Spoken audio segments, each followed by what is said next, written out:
नमस्कार। The Hindi TV देखने वाले सभी दर्शकों का स्वागत है। मैं हूं अविरल और आज हिमाचल प्रदेश और देश भर की ताजा खबरों के साथ आप देख रहे हैं द हिंदी टीवी। हिमाचल प्रदेश में महिला की कोरोना से मौत, प्रदेश भर में 165 संक्रमित। कोरोना संक्रमितों का आंकड़ा 36 लाख के पार। पिछले 24 घंटे में सामने आए 78,500 नए मामले। बीपीएल फर्जीवाड़ा रोकने को ग्राम सभा की होगी वीडियोग्राफी। ऑनलाइन नजर रखेंगे वीडियो। कीरतपुर नेरचौक 4 लेन निर्माण के लिए किए भू अधिग्रहण में गोलमाल। प्रदेश में 2 और 3 सितंबर को भारी बारिश का येलो अलर्ट। पानीपत से कसोल जा रहे 4 पर्यटकों को पकड़ा, पुलिस ने नाके पर दबोचा। स्कूलों में नहीं होगी सर्दियों की छुट्टी, मार्च में भी ली जाएंगी परीक्षाएं। मोदी सरकार को घेरने की तैयारी। राहुल गांधी आज देश को अर्थव्यवस्था को लेकर जारी करेंगे वीडियो। भारत की पहली महिला हृदय रोग विशेषज्ञ डॉक्टर पद्मावती का निधन, कोरोना से थी संक्रमित। चंडीगढ़ अनलॉक 4.0 में होटलों में खुल सकते हैं बार, हट सकता है रात का कर्फ्यू। चंडीगढ़ में मोटर बम मिलने से हड़कंप, बस स्क्वाड और पुलिस जांच में जुटी। नोएडा मकान में चल रही शराब पार्टी पर छापा, 4 महिलाओं सहित 11 विदेशी गिरफ्तार। गाजियाबाद में कोरोना संक्रमितों की संख्या 8,000 के पाल, मॉल भी किए सील। शोध में हुआ खुलासा, दिल पर भी हमला कर सकता है कोरोना। चलिए देखते हैं सभी खबरों का विस्तार। कोरोना से महिला की मौत। जिला कांगड़ा में रविवार सुबह एक और कोरोना संक्रमित मरीज की मौत का मामला सामने आया है। टांडा अस्पताल में उपचाराधीन हमीरपुर के बड़सर की 63 वर्षीय बुजुर्ग महिला की कोरोना से मृत्यु हो गई। महिला कुछ अन्य बीमारी से भी ग्रसित थी। सीएमओ कांगड़ा गुरदर्शन गुप्ता ने मामले की पुष्टि की है। प्रदेश में कोरोना से यह 34वीं मौत है। वहीं आईजीएमसी में भर्ती कोरोना संक्रमित दून के विधायक परमजीत सिंह पम्मी की फॉलोअप रिपोर्ट निगेटिव आने के बाद रविवार को उन्हें अस्पताल से छुट्टी दे दी गई है। हिमाचल प्रदेश में रविवार को 165 कोरोना पॉजिटिव मामले सामने आए हैं। कांगड़ा में 51, हमीरपुर में 29, सिरमौर में 36, सोलन में 16, चंबा में 11, शिमला में 10, ऊना में 8, कुल्लू में 2, मंडी बिलासपुर में 1 कोरोना पॉजिटिव मामला आया है। कांगड़ा जिले में रविवार को एक साथ 51 लोग कोरोना पॉजिटिव पाए गए हैं। इसी के साथ टांडा अस्पताल व कोरोना का गढ़ बन गया है। रोजाना अस्पताल में कोरोना के मामले सामने आ रहे हैं, जिससे स्वास्थ्य विभाग की चिंता भी बढ़ गई है। भारत में कोरोना वायरस के मामलों में लगातार इजाफा हो रहा है। सोमवार को कोरोना संक्रमितों की संख्या 36 लाख को पार कर गई है। केंद्रीय स्वास्थ्य मंत्रियों के आंकड़ों के अनुसार पिछले 24 घंटे में कोरोना के 78,512 मामले सामने आए हैं। वहीं इस दौरान कुल 971 लोगों की इस वायरस से मौत हो गई है। मंत्रालय के आंकड़ों के मुताबिक देश में अब तक 36,21,246 लोग कोरोना की चपेट में हैं। इनमें से 7,81,975 मामले सक्रिय हैं। बीपीएल के चयन का फर्जीवाड़ा रोकने के लिए सरकार अब पंचायतों में होने वाली ग्राम सभाओं की वीडियोग्राफी कराएगी। विकासखंड अधिकारी बीडीओ इस पर ऑनलाइन नजर रखेंगे। फर्जी गरीब अफसरों के खुलासे के बाद हड़कंप सा मच गया है। पंचायती राज विभाग ने पारदर्शिता लाने के लिए व्यवस्था में बदलाव कर रही है। वहीं संपन्न लोग और फर्जी गरीब अफसर कार्यालय में फोन कर अपने बीपीएल राशन कार्ड सरेंडर करने की प्रक्रिया पूछ रहे हैं। विभाग ने स्पष्ट किया है कि यह सब पहले देखना चाहिए था, अब तो कानूनी कार्रवाई होगी। पंचायती राज मंत्री वीरेंद्र सिंह कंवर ने बताया है कि बीपीएल श्रेणी में आने के लिए इन संपन्न लोगों ने गरीब होने के शपथ पत्र दिए हैं। अब कार्रवाई से नहीं बचा जा सकता। पंचायती राज मंत्री ने कहा है कि जितने दोषी फर्जी गरीब अफसर हैं, उतने ही पंचायत सचिव और प्रधान भी हैं। इनकी मिलीभगत के बिना यह फर्जीवाड़ा नहीं हो सकता। गरीबों का हक छीनने वालों को छोड़ा नहीं जाएगा। वहीं दूसरी ओर कीरतपुर नेरचौक 4 लेन निर्माण को भूमि अधिग्रहण की विशेष इकाई ने पैसे का आवंटन तो कर दिया है, लेकिन अधिग्रहित जमीन पर न एनएचआई का कब्जा हुआ और न ही केंद्र सरकार उसकी मालिक बन पाई है। हालांकि इसके लिए भू मालिक को 37 लाख की राशि आवंटित की जा चुकी है। इससे 4 लेन के लिए जमीन अधिग्रहण करने वाली इकाई पर सवाल उठे हैं। कीरतपुर नेरचौक 4 लेन निर्माण में मौजा बकरोआ के खसरा नंबर 25 की मार्च 2013 में अनुपूरक 3A की अधिसूचना जारी कर दी थी।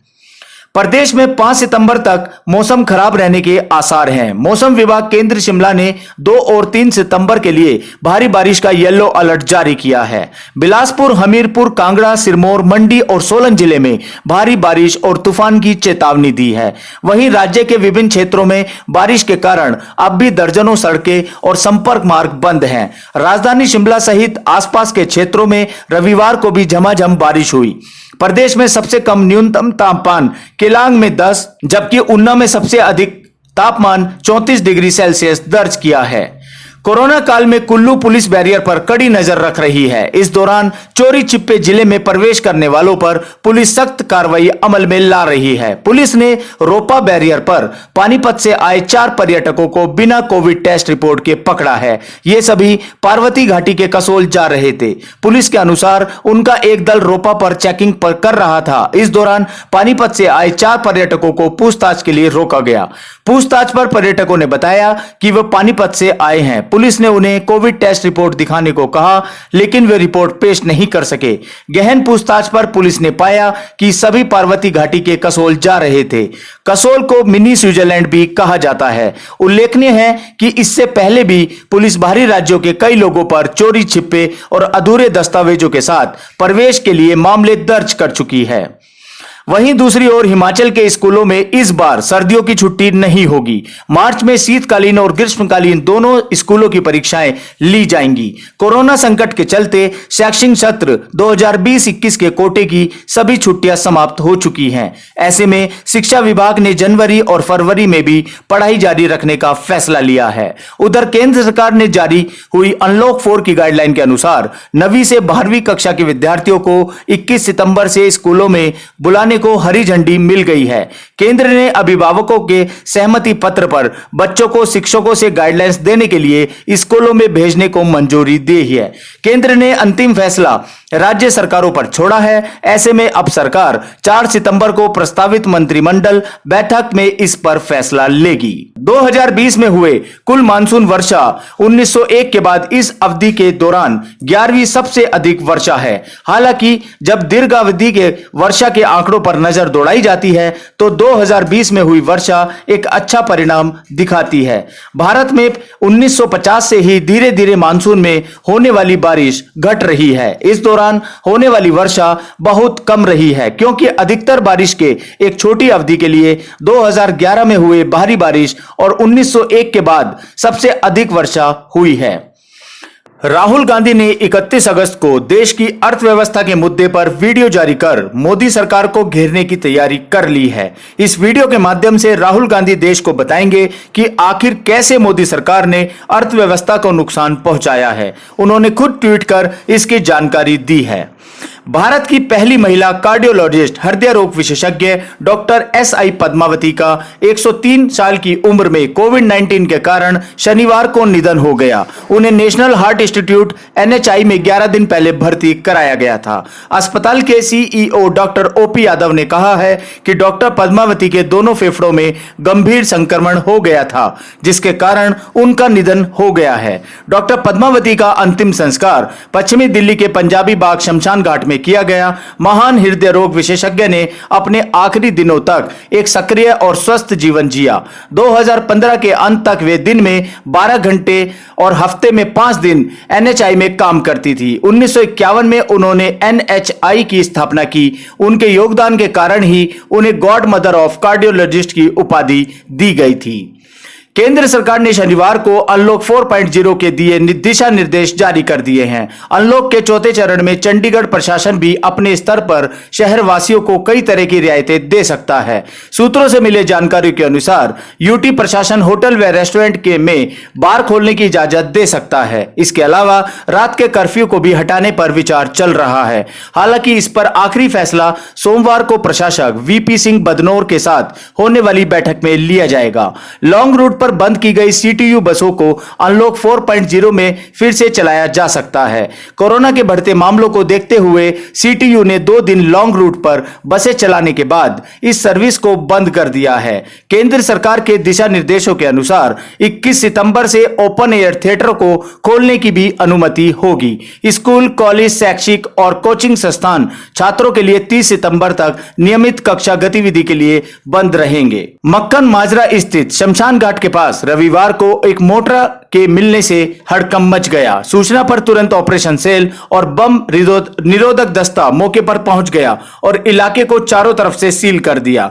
मौली जागरा पुलिस व अन्य अधिकारियों ने मोटार को कब्जे में लेकर छानबीन शुरू कर दी है। जानकारी के अनुसार रविवार दोपहर करीब 3:30 बजे मंजू नामक एक महिला मक्खन माजरा स्थित शमशान घाट के पास सूखी लकड़ियां इकट्ठा कर रही थी। लकड़ियां बीनने के दौरान उसे मोटरा दिखा। इसके बाद महिला ने गांव के सरपंच को सूचना दी। उसे एक बम नुमा चीज दिखाई दी। इसके बाद सरपंच ने मामले की सूचना पुलिस को दी। मौके पर पहुंची पुलिस ने इलाके की चारों ओर से घेराबंदी कर मोटर बम की जांच शुरू कर दी है। साथ ही इसकी सूचना चंडी मंदिर आर्मी को भी दी। टीम की जांच में सामने आया कि पाई गई चीज मोटरार है। टीम ने मोटरार को कब्जे लेकर जांच शुरू कर दी है। यूपीसीडी के आवासीय सेक्टर के मकान में शराब पार्टी कर रहे 4 महिलाओं समेत 11 विदेशियों को पुलिस ने गिरफ्तार कर लिया है। नोएडा का यह मामला सामने आया है कि कई आरोपी पुलिस के आने की भनक पाकर फरार हो गए हैं। पुलिस ने मौके से आरोपियों की 7 लग्जरी कारें व भारी मात्रा में बियर व शराब की बोतलें बरामद की हैं। पुलिस ने रेव पार्टी की सूचना पर मौके पर पहुंचकर पड़ताल की थी। हालांकि आरोपियों पर महामारी एक्ट और आबकारी अधिनियम के अंतर्गत कार्रवाई की गई है। कुछ आरोपी पार्टी में शामिल होने दिल्ली व मुंबई से भी आए थे। पकड़े गए आरोपियों में 4 कैमरून के नागरिक हैं, जबकि 3 जाबिया और 3 नाइजीरिया के नागरिक हैं। वहीं एक उंगाड़ा का भी नागरिक है। DCP central zone Harish Chandra ने बताया है कि शनिवार रात पुलिस को सूचना मिली थी कि पैरामाउंट गोल्फ फॉरेस्ट सोसाइटी के सामने यूपीसीडीए के आवासीय सेक्टर में एक मकान में रेप पार्टी चल रही है। जुलाई में जो कोरोना संक्रमण की रफ्तार कम होने के बाद अगस्त में तेजी से बढ़ती जा रही है। रविवार को एक जज व उनकी पत्नी सहायक शर्मायुक्त सहित 190 नए मरीजों ने कोरोना संक्रमण की पुष्टि की है। गाजियाबाद में कोरोना संक्रमितों की संख्या 8000 के पार हो गई है। अब जिले में संक्रमित मरीजों की संख्या 5252 हो गई है। इनमें से 6746 डिस्चार्ज हो चुके हैं। मरीजों का होम आइसोलेशन एवं अस्पतालों में इलाज कराया जा रहा है। जानकारी के अनुसार शनिवार को एक दुकान के 13 कर्मचारियों के कोरोना संक्रमित पाए जाने के बाद राजनगर गाजियाबाद डिस्ट्रिक्ट सेंट्रल स्थित गौर सेंटर मॉल को सील कर दिया है। कोरोना संक्रमण हृदय से जुड़ी समस्या भी पैदा कर सकता है। शोध में हुआ खुलासा। जो मरीज हृदय रोग का इलाज करा रहे हैं और वह कोरोना से संक्रमित भी हो चुके हैं, ऐसे मरीजों में खतरा ज्यादा बढ़ सकता है। जीबी पंत अस्पताल के डॉक्टर अंकित कंसल ने बताया है कि उनके यहां दिल की बीमारी के इलाज के लिए 7 ऐसे मरीजों पर अध्ययन किया गया जिनको कोरोना संक्रमण हो गया था। इन मरीजों में हृदय गति घटकर 30 से 42 बीपीएम प्रति मिनट रह गई थी। इनमें 5 मरीजों को स्थायी पेसमेकर दिल की धड़कनों को नियमित करने के लिए लगाया गया उपकरण लगाया जा चुका है। 2 अन्य रोगियों की हृदय गति में अस्थायी पेसिंग और इलाज में सुधार हुआ है। पर इस तरह के मामले साफ दर्शा रहे हैं कि कोरोना दिल से जुड़ी समस्याओं को भी पैदा करता और बढ़ाता है। तो ये थी देश भर की मुख्य खबरें। मिलते हैं जल्दी अगली बड़ी खबरों के साथ। तब तक देखते रहिए द हिंदी टीवी।